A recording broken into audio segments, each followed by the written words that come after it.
చెవిలో గులిమి తీయటం తరచూ చూసేదే. దూది పుల్లలతోనే కాదు, పిన్నీసులు, అగ్గిపుల్లలు, పెన్సిళ్ల వంటి వాటిని లోపల పెట్టి తిప్పుతూ ఉంటారు.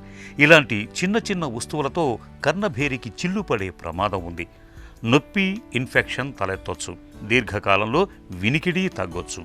గులిమిని తీస్తే చెవి శుభ్రంగా, ఆరోగ్యంగా ఉంటుందని చాలామంది భావిస్తూ ఉంటారు.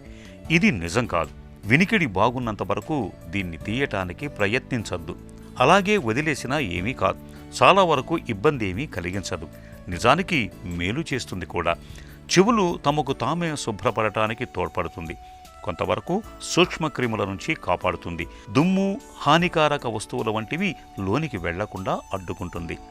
పుల్లల వంటివి చెవిలో పెడితే గులిమి బయటికి రావటం అటుంచి మరింత లోపలికి పోతుంది. అది అక్కడే చిక్కుకొని అసౌకర్యం కలిగించవచ్చు. కర్ణభేరిని దెబ్బతీయొచ్చు.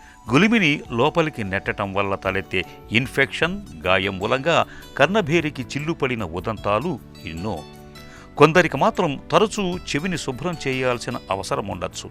అది డాక్టర్ల పర్యవేక్షణలోనే చేయాలి. ఇది అందరితో అయ్యే పని కాదు. చెవిలోని చర్మం చాలా పలుచగా ఉంటుంది.